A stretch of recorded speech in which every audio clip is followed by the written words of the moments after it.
ఒక అతను వెయిట్ చేస్తున్నాడంట. అంటే వాళ్ళ రిలేటివ్స్ ఎవరో కొంచెం తన బిజినెస్కి కావాల్సింది ఏదో సపోర్ట్ చేస్తాము, కొన్ని రోజులు వెయిట్ చెయ్యి, అప్పుడు ఇంకా టైం రాలేదని. ఒక అతనేమో ఆ టైం కోసం, అంటే వాళ్ళు ఎప్పుడైతే సపోర్ట్ చేస్తారో సపోర్ట్ కోసం ఎదురు చూస్తున్నాడంట.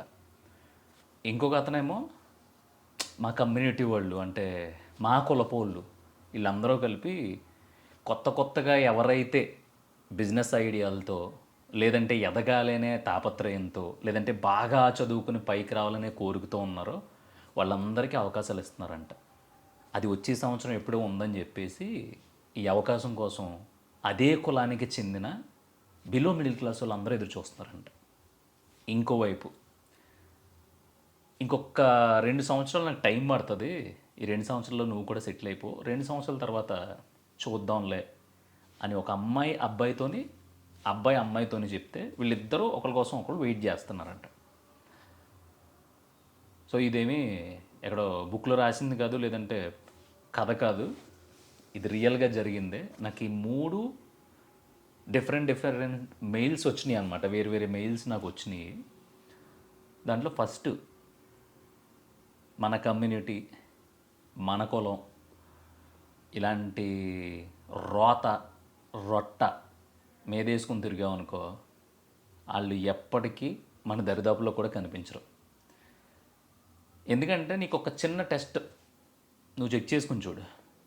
నువ్వు ఒక యూట్యూబ్ ఛానల్ ఓపెన్ చేయి, అంటే నీకు అవసరం ఉన్నా లేకపోయినా, మీ కమ్యూనిటీ, మీ కులానికి చెందిన కొన్ని గ్రూప్స్ ఉంటాయి.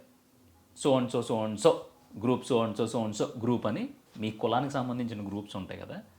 ఆ గ్రూప్లో ఆ లింక్ పెట్టి, నేను పలానా, నేను చాలా దిగువ మధ్య తరగతి నుంచి వచ్చాను, నేను ఒక యూట్యూబ్ ఛానల్ పెట్టాను, ఆ యూట్యూబ్ ఛానల్ ద్వారా నేను ఇప్పటిదాకా చదువుకుంది, నేను నేర్చుకున్నది చెప్పబోతున్నాను. మన కమ్యూనిటీ గ్రూప్లో 34, 40, 50 వేల మంది, 1,00,000 మంది ఉన్నారు కదా. అట్లీస్ట్ ఒక 10,000 మంది, లేదులే అట్లీస్ట్ ఒక 6,000 మంది, వదిలే అట్లీస్ట్ మానిటైజేషన్ అవ్వడానికి ఒక 1,000 మంది సబ్స్క్రైబ్ చేయండి. నా ప్రయాణం చాలా ఈజీ అవుతుంది, నాకు ఇంకా మోటివేషన్గా ఉంటుంది. సో 50,000 మంది, 1,00,000 మంది ఉన్నారు కదా, 1,000 మంది చేయకపోతారా అని చెప్పి ఒక రిక్వెస్ట్ పెట్టి ఆ లింక్ ఆ ఛానల్లో పెట్టి చూడు. దాన్ని ఎవడు దేకను కూడా దేకడు.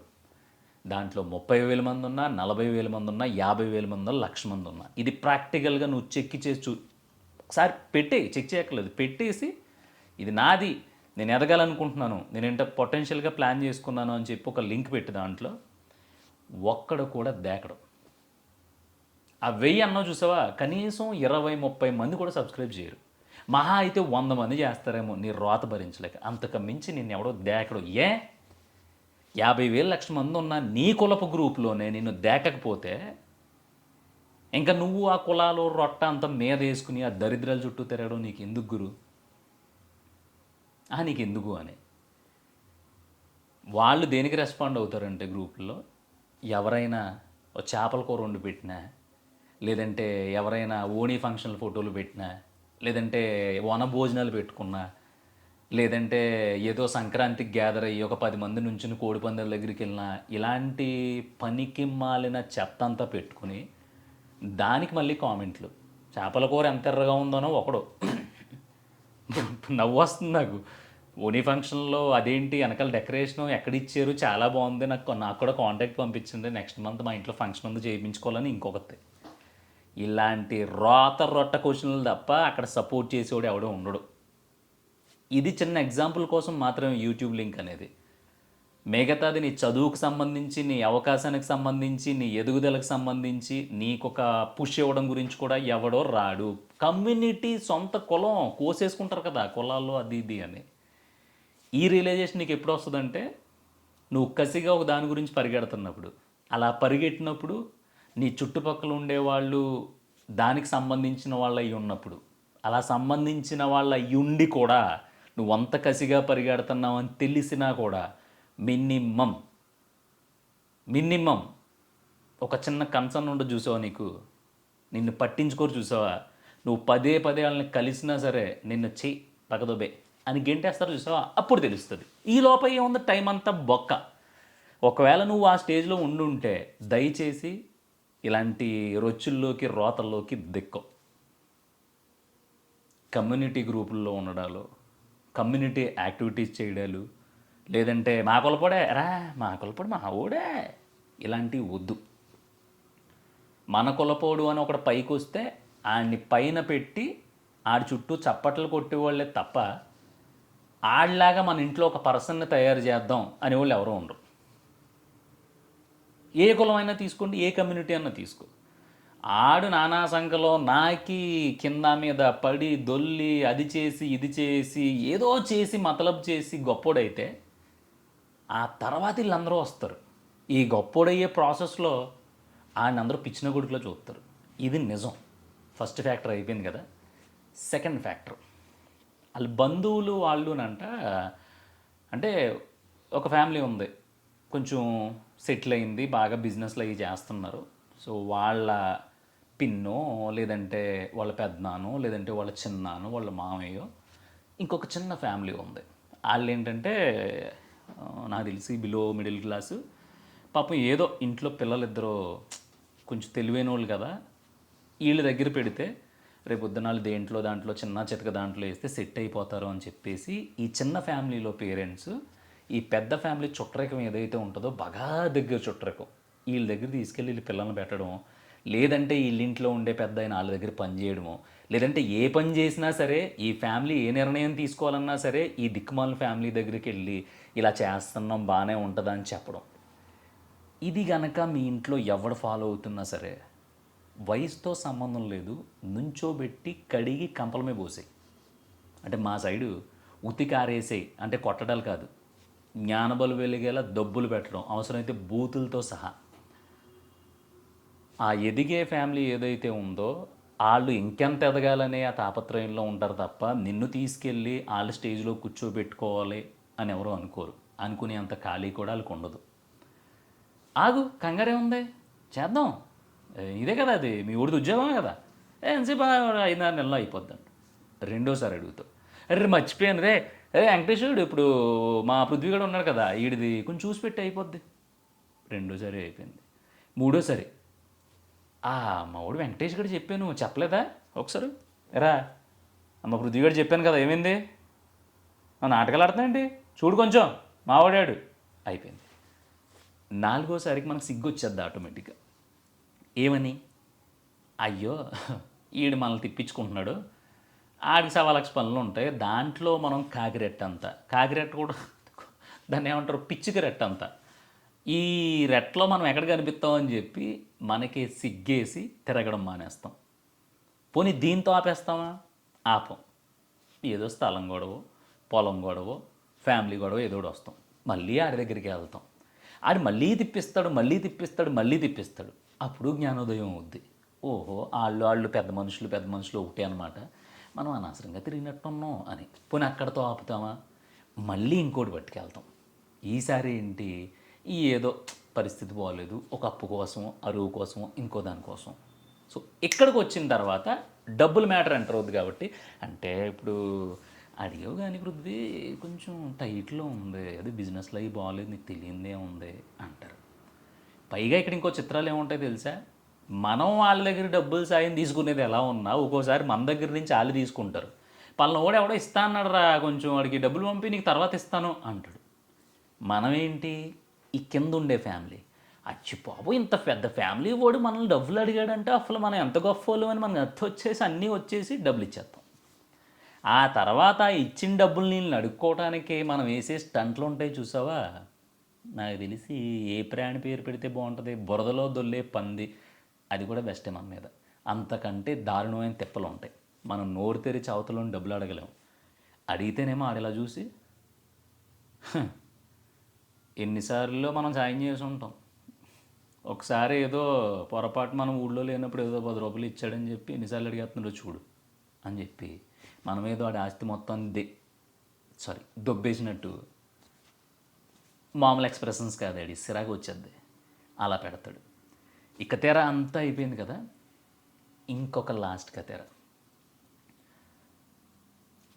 ఒక 2 సంవత్సరాలు ఆగు, ఒక సంవత్సరం ఆగు, నా కోసం ఇన్ని రోజులు కూడా వెయిట్ చేయలేవా అని చెప్పే డైలాగులకి కానీ, లేదు అన్ని రోజులు హ్యాపీగా కంటిన్యూ అయ్యి చాలా హ్యాపీగా గడిచిన తర్వాత అన్ఎక్స్పెక్టెడ్గా నువ్వంటే బోర్ కొట్టుండొచ్చు, లేదంటే నువ్వంటే చిరాకు దొబ్బు ఉండొచ్చు, లేదంటే అసలు ఇంట్రెస్ట్ లేకపోయి ఉండొచ్చు, నువ్వు బేసిక్గా లేదంటే కొత్త ఇంట్రెస్ట్ ఏదైనా క్రియేట్ అయ్యి ఉండొచ్చు, లేదంటే కొత్త కలయికలు కొత్త ఏమన్నా జరిగి ఉండొచ్చు. ఇవన్నిటి మధ్యలో నుంచి నిన్ను వదిలేసిపోయారనుకో, నువ్వు ఇంకా వాళ్ళ కోసమే అక్కడ కూర్చుని 2 చెంపల కింద చేతులు వేసుకుని కళ్ళు కాయలు కాదు పువ్వులు పండ్లు తర్వాత విత్తనాలు వచ్చేసేదాకా చూసినా సరే అవి జరగవు బుజ్జ.